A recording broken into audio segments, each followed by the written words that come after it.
Hello, everyone, and thank you for joining us today for our state team training session on how to read different bills in each state and Congress. My name is Riley Cagle, Advocacy Associate for the American Industrial Hygiene Association, and I will be leading this training today.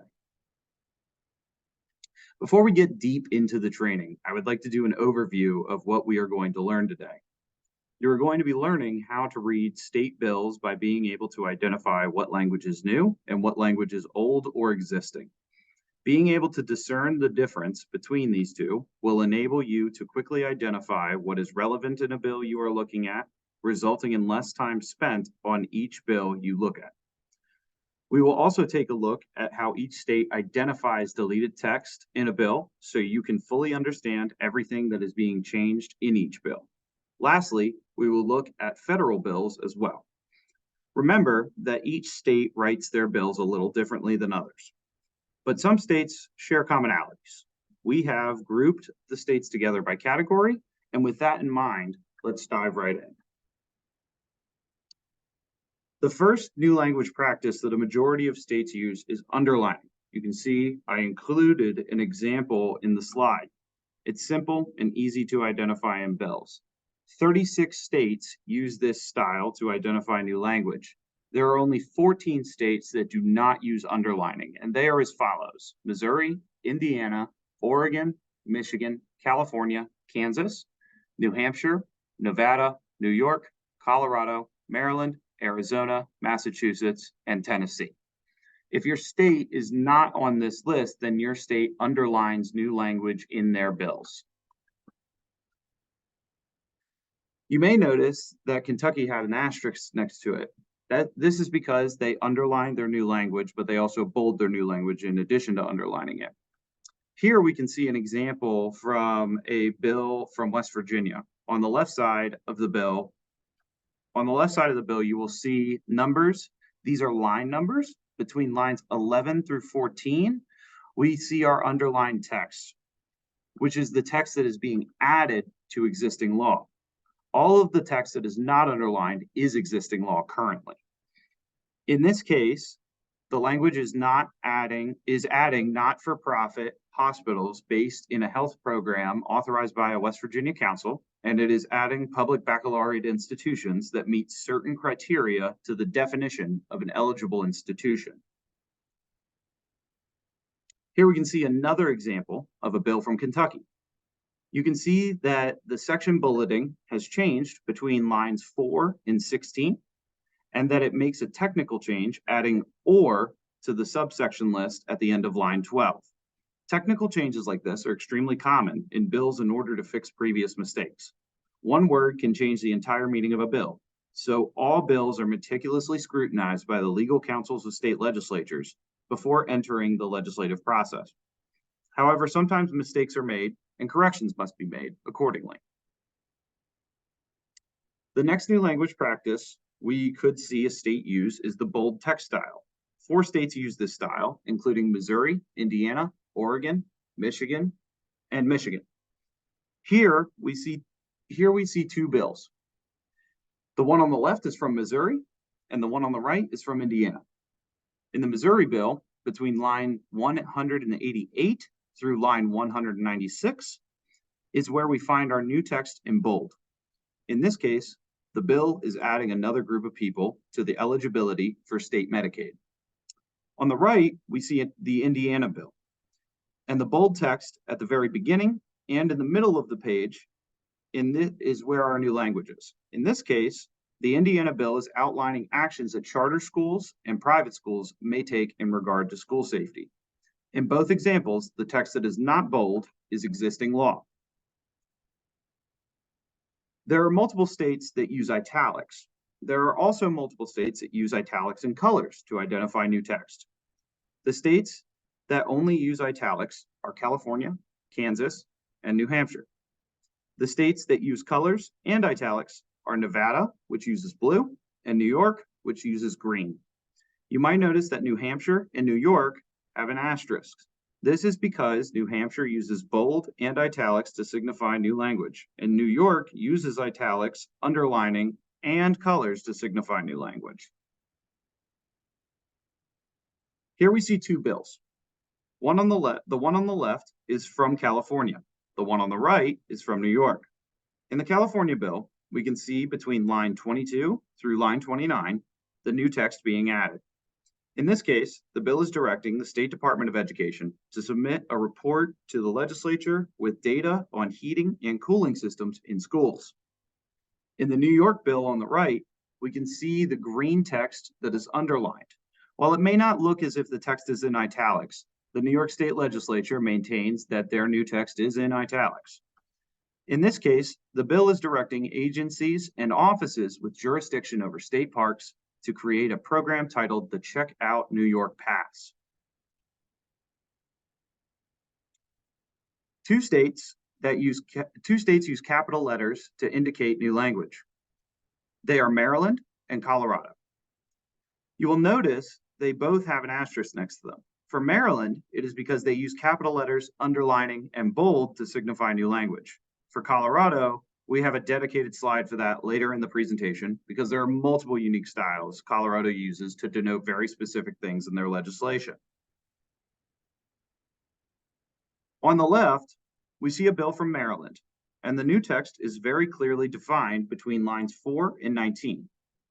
All letters in the new text are capital letters, bold and underlined. In this case, the bill is directing a person designated to collect recordation taxes for counties to submit to the Senate Budget and Taxation Committee and the House Ways and Means Committee a report with information that they specify directly below in the bill. On the right, we can see a Colorado bill. Between line 4 and through line 20 is our new text in all capital letters. In this case, the bill directs payments to certain entities from the state treasurer. We are now through all the large groups of states that have similar styles, and we're going to take a quick look at states with unique styles. Our first state is Arizona, which uses a combination of capital letters and multiple colors to signify new and deleted text. Here we can see our Arizona bill, and it can be a little overwhelming to look at. However, it is quite simple once you break it down. The blue text in all capital letters is new language. The red language that is struck through is deleted text, which we will dive into later in the presentation. In this case, the bill is seeking to amend procedures for child abductions for children in state custody. The next unique state is Massachusetts. Massachusetts may appear to be one of the most complex states to track bills in, but it's not as it seems. Firstly, everything you see in a Massachusetts bill is new text, but it is important to pay attention to which sections and chapters are being amended. Before each new section of text, their bills identify the section and chapters that are being amended, followed by text that reads, is hereby amended by inserting after section X / the word. This means that the specified section of existing law is being amended, and the amended text will come right after that. After the word means that the specific word in existing law is being quoted, and anything listed after that word is an amendment to the existing law. Following immediately that word. The following words, if the text being inserted after the following words is added to existing law. Here we can see our Massachusetts bill. In lines 1 and 2, you can see the language we just spoke about. So, Chapter 71 of the General Laws is hereby amended by inserting after Section 97 the following new section. And then everything below it is new and is what is going to be added into existing law. You can see they're adding a new section called Section 98, and everything here is new. In this case, the bill is adding a whole new section that prohibits Native American mascots being used by public schools. Our last state that we will cover is the state of Tennessee. Tennessee is pretty simple, as each bill they introduce deletes an entire section of law it is amending and replaces it with the amended version of that. So here's our bill from Tennessee.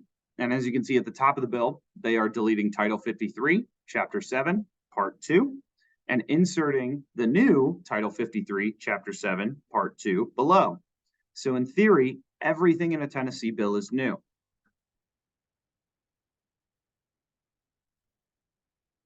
Now we're going to talk about federal bills.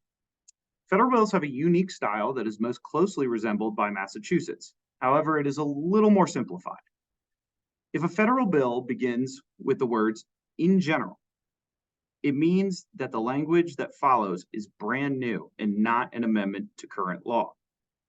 If the text is amending current law, the section and title will be identified, followed by the additions and deletions from the code. That will be referenced in the beginning. In our example here, we have section XYZ of Title X, United States Code, is amended, followed by the additions and deletions.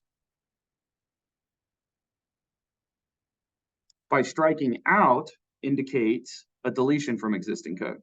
If you see by inserting, it usually means the addition of a sentence or sentence fragments or specific words, not full sentences usually, and paragraphs. By adding indicates an addition of full sentences or paragraphs to existing code. Federal bills will always indicate exactly where in the United States Code deletions and additions are being placed. Here we can see this in practice. Between lines 8 and 9, it indicates "in general," which indicates brand new text, not amending existing law. So everything you see here is brand new. Here we can see the rest of the indicators in practice. Lines 2 and 3 identify section and title of code. Line 4 indicates that, quote, "improved teen knowledge about" is being removed from existing law. Line 6 identifies the subclause. Line 7 tells us they are inserting "improved teen knowledge about" before "safe driving" in subclause 1 of the section. And finally, lines 17 through 21 indicate a full sentence being added through by adding at the end of the following, and then the sentence being added.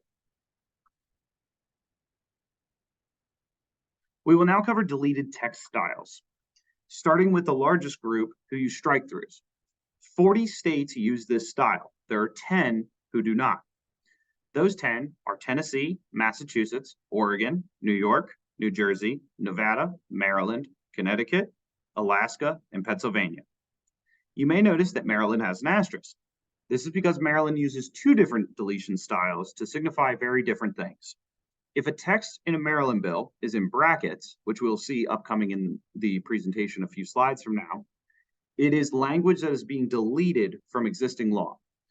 But if it has a strike-through, then it indicates language being deleted from the bill. We have our California bill. This is very simple. All of the text on screen has a strike-through on it. Therefore, it is deleted text from existing law.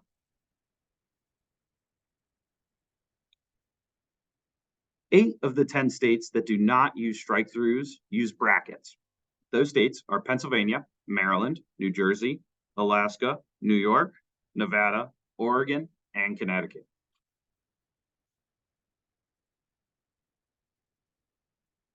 Here we can see a Maryland bill, and in lines 5 and 6, we can see that year is in brackets, meaning it is deleted from existing law, and years is in bold and in all capitals next to it, indicating the new replacement text. Each fiscal year thereafter is deleted from existing law and is replaced by the text 2024.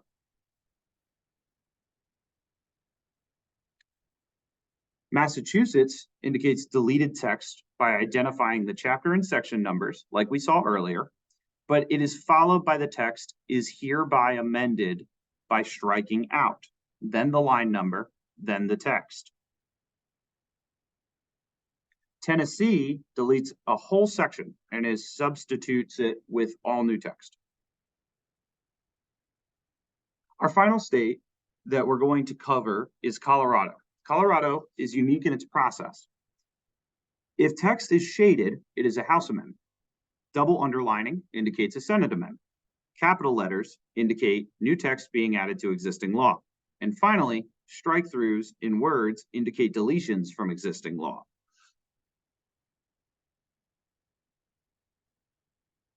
We can see here most of the styles in one paragraph. Lines 1 through 4 are double underlined, indicating a Senate amendment to the bill. Lines 7 through 9 are shaded, indicating a House amendment. And all words are capital letters, indicating that all of the language is new language in existing law. As a special note, bills can be combined, and when this happens, the bill number changes to a new bill. This happens relatively often in state legislatures and Congress, so it can make tracking legislation difficult. This is a legislative strategy to make the process of enacting new ideas easier.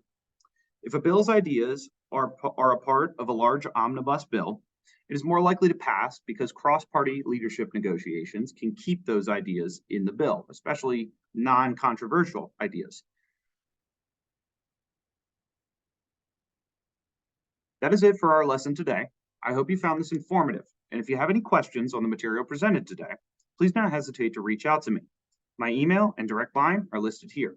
Have a wonderful day, and thank you so much for everything you do to advance the cause of worker and community health and safety.